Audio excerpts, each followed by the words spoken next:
Si sinema wala hadithi za uhalifu, ni ukweli mweupe usiopingika.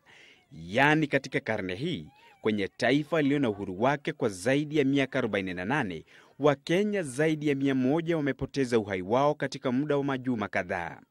Katika eneo moja, huku tukidai kuwa bado tuko na vikosi vya usalama, maafisa wa kushika doria na la mno waziri wa usalama. Wakenya 100 hivi wameangamia pasi na hatua madhubuti kuchukuliwa. Baada ya mauaji ya kwanza ya watu 52 hivi, uchunguzi ulidaiwa kufanywa. Hadi sasa hakuna majibu ya kuridhisha. La kushtusha zaidi ni matamshi ya mbunge wa Galole, Dadho Ogodana. If Haji is not sacked from that docket, we are yet to see more. I'm sure, I'm certain that we are yet to see more. Matamshi mithili ya unabii, kwani sio siri aliyoyasema yamewadia. Mara hii watu 37 hivi wameaga dunia.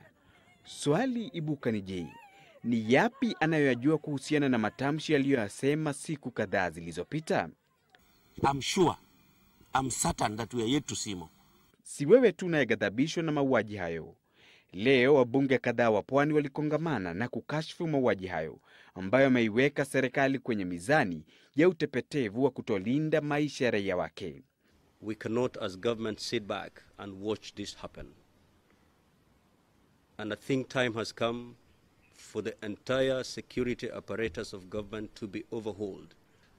Hatujasikia hata wakati mambo yote yamefanyika watu wameenda. Tumeona mara nyingi watu wameanguka na matatu na basi, utakuta viongozi wote wakuu serikalini wameenda hata mazishini. Sijasikia mtu ameenda Tana River.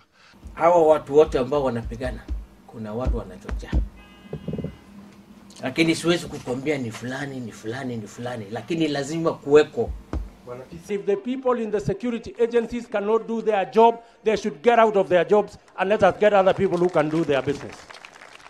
Na iwapo hadi sasa kuna majibu ya kuridhisha kuhusiana na mauaji hayo, iweje iwapo lingalikuwa eneo kubwa zaidi? Hilo ni swali linalowakera Wakenya wengi, huku mamia wenyeji wakiuawa kinyama kwa hisani ya vita vya kijamii.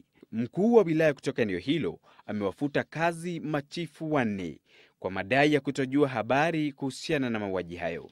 Taharuki ndio inayoremba eneo hilo kwa sasa, huku isijulikane ni lini wala ni nani atakayevamiwa, kwani hadi sasa wanaohusika katika kudumisha amani wameanguka mtihani. Job Mwaura, Citizen Nipashe.